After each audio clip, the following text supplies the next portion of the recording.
mau melakukan apa-apa takut Tuhan, takut dosa, takut dosa. takut neraka. Makanya. Tapi kalau sudah tahu Tuhan dan kenal Tuhan, oh ini sudah kehendaknya Tuhan mengatur hidup saya seperti ini. Ya kita itu wayang, ya tergantung yang ngatur. Kalau kita bisa menahan ya kita tahan, kalau enggak ya memang itu jalan yang harus kita lewati dan itu jalan yang harus kita lakukan.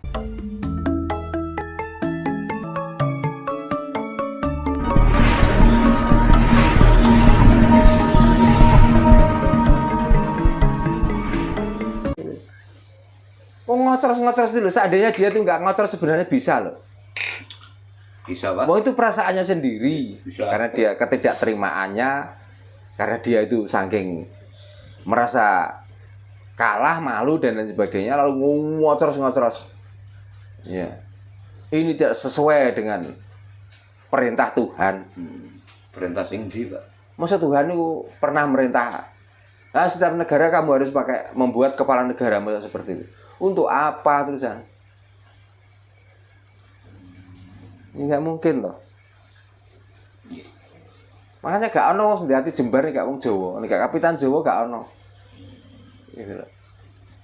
Kita mau berdalil apa saja tanpa kita itu memakai rasa, tanpa sentuhan rohani kita itu nyampe pada tempatnya, gak akan bisa merasakan orang lain dan tidak akan, orang itu tidak akan menjadi penenang atau ketentraman di dunia ini. Segudang ilmunya, selemari kitabnya, kalau yang disampaikan itu tentang hujatan, tentang mengajari kita itu supaya tambah panas hati, supaya kita itu membenci orang lain, semuanya itu ajarannya ajaran kerusakan. Lah kita itu mendambakan kedamaian. Maka kalau untuk mendamaikan orang se-Nusantara ini sulit, ya kita belajar untuk mendamaikan diri kita sendiri. Jadi supaya kita itu lebih tenang. Makanya saya dengan cara sendiri itu, dengan cara saya sendiri tadi malam itu, salah satu bukti di samping untuk menenangkan diri saya juga menenangkan murid-murid yang belajar di sini. Maka saya ajak gelar gamelan dan melakukan patrap Raja Kala Cakra. Karena apa? Tadi malam setelah patrap Raja Kala Cakra, lalu ada bimbingan dan wejangan di sini.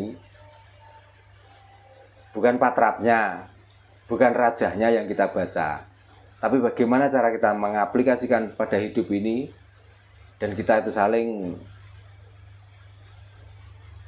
menghargai dan bertoleransi pada siapa saja. Karena kita sudah paham bahwa ternyata di dalam hidup ini, yang dimaksud hidup itu bukan bergerujut ini semua, tapi ini dari beberapa organ yang membantu keberlangsungan hidup ini. Kita pelorok-pelorok kan karena mata kita masih bisa melihat. Kita bisa ngomong banter, menghujat dan lain sebagainya kan karena belum gigi kita belum sakit, lidah kita bukan sariawan, tenggorokan kita masih lancar diminumi air. Seandainya salah satu organ tubuhmu itu ada yang sakit, coba lo bengok-bengok gitu loh. Nah, mari kita itu sadar. Maka daripada untuk menghujat, daripada untuk berak-berok, daripada omongan kita itu selalu mengadu domba orang lain, mari kita jaga dari beberapa organ yang sudah ada pada diri kita, itu kita manfaatkan untuk melakukan hal yang terbaik. Kalau bicara untuk mendinginkan suasana, kalau bisa, kalau tidak, berdiam diri itulah lebih baik daripada kita ngomong tapi menyakiti. Nah, ngomong pun kalau demi kebaikan ya nggak apa-apa, yang penting tidak menjatuhkan, tidak menghujat, tidak menjelek-jelekan orang lain. Ada pernyataan gini, Pak, kehidupan itu diatur oleh makhluk hidup, dibantu makhluk mati. Tuhan tidak terlibat mengatur. Pak Jarno sepakat nggak dengan pernyataan? Kalau penjabarannya benar saya setuju. Tapi kalau menjabarkannya bertele-tele saya nggak setuju. Maksudnya gimana, Pak? Karena hidup adalah di apa tadi? Kehidupan diatur oleh makhluk hidup, dibantu oleh makhluk mati. Nah itu Tuhan tidak terlibat mengatur. Yang tidak terlibat itu benar. Benar gitu. Benar dalam arti Tuhan, dalam pengertian Tuhan yang mana. Tapi kalau Tuhan yang benar, Tuhan pun juga terlibat. Karena untuk bisa mengatur hidup ini juga aturan Tuhan. Nah, saya tadi sudah mengatakan bahwa Tuhan bersemayam pada diri kita masing-masing. Bahkan Tuhan lebih dekat daripada urat nadi. Lah kalau Tuhan nggak ikut cawe-cawe, lah hidupmu itu disokong dari mana? Disumbang dari mana? Atau sebagian ada yang disumbang dari hal yang mati. Nah, yang kamu maksud mati itu apa? Apakah rambut? Kalau rambut itu mati, kenapa dipotong kok tumbuh lagi? Berarti kan ya hidup. Jadi hidup itu disumbang dari hidup juga Tuhan. Nah, mungkin yang dimaksud Tuhan itu adalah Tuhan sesuai dengan kepercayaan kita bahwa Tuhan yang ada di atas. Tuhan yang ada di sono. Mungkin itu. Nah, bayangkan Tuhan yang di langit dan Tuhan yang di sana terus menyokong hidup kita. Bagaimana caranya? Apakah saking panjangnya tangan Tuhan terus datang moro-moro ya, terus ngatur hidupmu? Ya, hidup ya kita atur sendiri. Makanya kalau bisa itu orang itu jangan bertuhan. Yang baik itu mengenal dan tahu Tuhan, itu loh yang bagus. Mengenal dan tahu Tuhan. Ya. Jangan bertuhan. Gitu. Jangan bertuhan, ngerepoti uripe. Malahan mau melakukan apa-apa takut Tuhan. Takut dosa. Takut dosa. Takut neraka. Makanya. Tapi kalau sudah tahu Tuhan dan kenal Tuhan, oh ini sudah kehendaknya Tuhan mengatur hidup saya seperti ini. Ya kita itu wayang, ya tergantung yang ngatur. Dikala kita bisa menahan ya kita tahan, kalau enggak ya memang itu jalan yang harus kita lewati dan itu jalan yang harus kita lakukan. Orang yang sudah tahu Tuhan ya dan mengenal Tuhan, apakah itu dinamakan dengan ma'rifat? Ma'rifat itu sulit loh Mas artinya. Ya, karena itu juga bukan bahasa kita. Ya, kalau bahasa kita ya itulah yang dinamakan manunggaling kawula lawan Gusti. Ya. Kalau bahasa marifat ini nanti dibulet-bulet dipelintir-pelintir. Oh, marifat bukan begitu. Marifat itu begini. Lah setiap manusia itu, setiap orang itu punya versi masing-masing. Apakah marifat harus sama versinya? Kan enggak. Soalnya ada juga yang mengatakan bahwa puncak dari marifat itu adalah murtad gitu Pak Jar. Puncak dari marifat adalah murtad. Sepakat enggak Pak Jar? Makanya kembali lagi ke pemahamannya masing-masing. Cara mengartikan Tuhan itu Tuhan yang mana? Itu. Terus sekarang begini, banyak orang yang saat ini itu bingung untuk mencari Tuhan. Pertanyaannya, kalau sudah ketemu Tuhan mau apa? Apa dia Pak No ya? Nah, gitu loh. Maka kalau kita tuh mengenali Tuhan pada diri kita dan kita sudah menemukan, artinya murtad itu keluar. Keluar dalam arti pencarian Tuhan, tapi kita memungsikan Tuhan yang ada pada diri kita itu adalah tempat atau cara Tuhan itu melakukan pekerjaannya. Nah, kalau sudah begitu ya sudah, ngapain kita bertuhan? Karena kalau sudah paham dan kita sudah kenal, ya silakan Tuhan itu mau menggunakan jasa kita itu dengan cara apa? Itu cara Tuhan sendiri. Gitu loh. Makanya diundang makan pun kalau di dalam batin ini tidak menghendaki. Ambuk diseret ya mau. Gitu loh. Karena itu juga pekerjaan Tuhan dan itu Tuhan, kehendak Tuhan itu begitu itu. Nah sekarang itu pokoknya gini, kalau kita itu masih percaya dengan Tuhan yang ada di atas, Tuhan yang di sana. Tuhan gaib maksudnya Pak ya? Tuhan gaib ya maksudnya di atas itu. Ya, mbah carane ngartikan. Apakah Tuhan yang gaib atau Tuhan yang bagaimana? Terserah. Pokoknya saya kan sudah nggak percaya Tuhan yang itu. Betul. Saya kan percaya Tuhan yang ada pada diriku sendiri. Jadi murtad Pak ya? Ya jelas murtad. Murtad artinya keluar. Ya sudah, kita pasrah, sumeleh itulah orang murtad. Nah kalau kita sudah kenal, kita sudah tahu, dan kita sudah makrifat, terus kita nggak segera murtad. Terus mau ngapain coba? Oh murtad artinya keluar. Dalam arti ya kita keluar dari angan-angan pencarian itu, sudah kita fungsikan sumeleh, maka kita harus manunggal ing kawula lan Gusti. Gitu. Ibaratnya kita kehilangan motor, sudah ketemu, ngapain dicari lagi? Apa cari lagi, dan kita masih mencari penyebabnya untuk apa? Tujuan dari pencarian itu supaya ketemu. Sudah tercapai, Pak. Sudah tercapai. Kan gitu. Ya sia-sia meneng mulai. Nah, ini ada lagi pernyataan gini, Pak. Nanti bisa Pak Darno untuk sedikit menjabarkan gitu. Sebenarnya kita ini tiada. Apapun dan dimanapun kita berada, sebenarnya kita sedang tiada. Yang dimaksud kita itu bukan nama loh ya. Betul. Yang ada itu sebenarnya nama. Itu, dan nama itu bersamaan dengan hidup. Dan yang dimaksud kita itu enggak ada, adalah hidup itu. Gitu. Nah, adanya karena hidup juga. Jadi setelah itu terakhir apa tadi?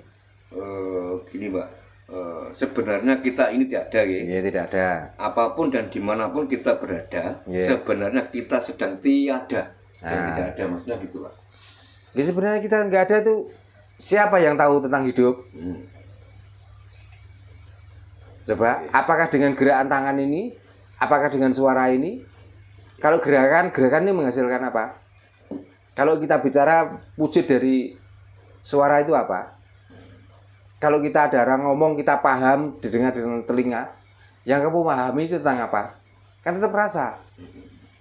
Kan rasa dari ucapan itu, sehingga kita paham, dimasukkan ke hati, lalu kita sampaikan ke otak bahwa tujuannya orang ngomong itu begini loh. Maka kita pikir terusan, kita angan-angan, kan itu.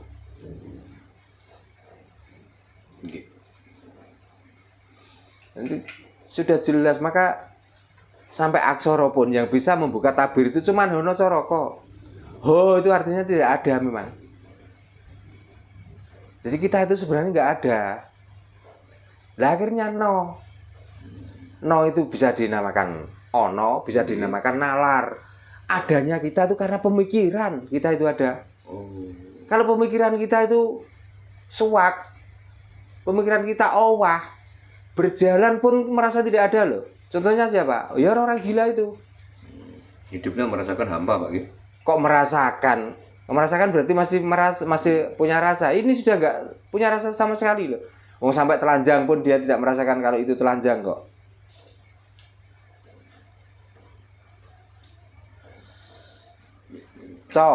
Cangcut atau cipto. Cipto artinya juga angem-angem. Terus ro. Ya. Roso. Karso. Jadi kita itu sebenarnya nggak ada. Adanya kita itu karena ada wujud. Terus di situ ada cipto. Di situ ada roso. Dan dari cipto dan rasa itulah maka kita mempunyai karso atau keinginan. Itu. Nah, antara keinginan dan cipta atau cipto, kadang ada yang selaras, kadang ada yang tidak. Contohnya gini. Ya. Karena Mas In diundang orang. Nah, undangan itu kadang bisa perseorangan, kadang bisa dengan banyak orang. Tapi karena itu undangan, karena belum tahu tempat yang mau ditempati dalam undangan itu, mungkin Mas ini sudah bisa membayangkan, oh nanti di undangan tuh, ya paling tidak yang sering terlintas suguhane lah, mewah. Setelah itu nanti, oh di sana pasti ketemu yang begini. Akhirnya Mas In mau pakai celana pendek dan kaos bedah, wah ganti mau undangan. Tapi setelah datang di situ tidak sesuai dengan apa yang pernah diangan-angan. Itulah artinya kita itu selalu tidak ada. Ternyata yang mengadakan itu juga angan-angan kita, rasa kita sendiri. Gitu. Nah, kalau ngomong tentang kita sebenarnya nggak ada, tapi ada. Ya memang benar. Wong adanya itu ada hidup itu. Orang mati itu ya ada. Tapi dia dinamakan orang yang tidak ada. Coba, padahal orangnya ada. Nah, ternyata apa yang dimaksud tidak ada? Kan hidupnya. Orangnya masih ada, tapi hidupnya karena sudah tidak ada. Berarti orang itu walaupun ada dinyatakan tidak ada. Cara pemahamannya. Bedanya keinginan dengan kehendak itu apa, Pak? Keinginan dengan kehendak, ya mirip-mirip, Mas. Bukan sama, gitu? Bukan sama, tapi ada kesamaan. Ya. Karena keinginan juga ingin, kehendak itu juga menghendaki. Sama Contohnya saja. apa, Pak? Contohnya begini, ya, kita mempunyai keinginan bahwa minggu depan kita mau tamasya, katakan. Tapi dengan kehendaknya yang ada pada hidup kita, tiba-tiba pada waktu yang ditentukan kita ada halangan sakit atau kita ada halangan yang lainnya lah. Itu berarti kehendak. Tapi angan-angan kita pada waktu yang ditentukan itu kita mau melakukan itu tadi rekreasi atau mau pergi itu. Jadi kadang-kadang ya hampir mirip-mirip, Mas. Di saat angan-angan dan kehendak itu bersamaan, sama-sama tidak ada halangan. Mungkin pada hari Minggu yang direncanakan mau rekreasi itu bisa berangkat. Tapi angan-angan kita kepengen pada hari Minggu itu berangkat, tiba-tiba kehendak yang ada pada diri kita tidak menghendaki, maka orang, maaf saya tidak bisa datang karena ada sesuatu hal yang tidak menghendaki. Itu contohnya sakit, contohnya ada sesuatu yang perlu didahulukan gitu. Tapi kalau angan-angan dan kehendak itu sama, mungkin pas hari Minggu yang ditentukan itu kita jadi berangkat. Adanya keinginan dan kehendak itu datangnya dari pikiran kita atau dari hati kita, Pak? Dua-duanya, Mas. Harus sinkron, ya? Harus sinkron. Jadi angan-angan itu sumbernya dari otak. Kalau keinginan tuh sumbernya dari hati. Tanpa kita mempunyai angan-angan dan tanpa kita mempunyai keinginan, ya akhirnya kita tuh nggak tahu mau ke barat atau ke utara atau ke selatan. Dan jalan pun itu bukan kehendak, bukan keinginan. Oh, dia tuh mengikuti kok. Ya contohnya kembali lagi ke orang gila itu loh. Kalau memang dia itu punya kehendak dan punya keinginan, oh dia itu punya kehendak dan keinginan setelah melihat. Tapi sebelumnya kan nggak ada kehendak itu. Berjalan ke sini sampai Babat itu juga nggak ada keinginan dan tidak ada kehendak. Ya pokoknya dia itu jalan. Gitu loh.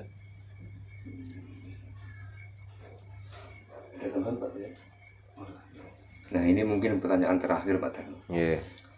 Siapa itu manusia? Insan, Iksan, dan hamba. Manusia itu adalah nama. Insan adalah hidup. Jadi kalau ini semuanya namanya hamba. Terus yang satu Iksan. Iksan adalah perbuatan. Jadi dikala nama yang terletak dalam hidup itu, dan dia sudah melakukan, karena di sini pedomannya cuman Allah lan becik. Itu maka dia melakukan yang Allah apakah yang becik. Di antara Allah lan becik itulah hamba. Dan itu semuanya dayanya nama dan insan.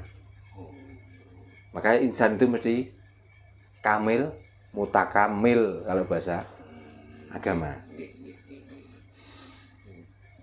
Matur sembah nuwun, Pak Darno. Sami. Pertemuan pada malam ini bermanfaat bagi kita semua, Pak Darno.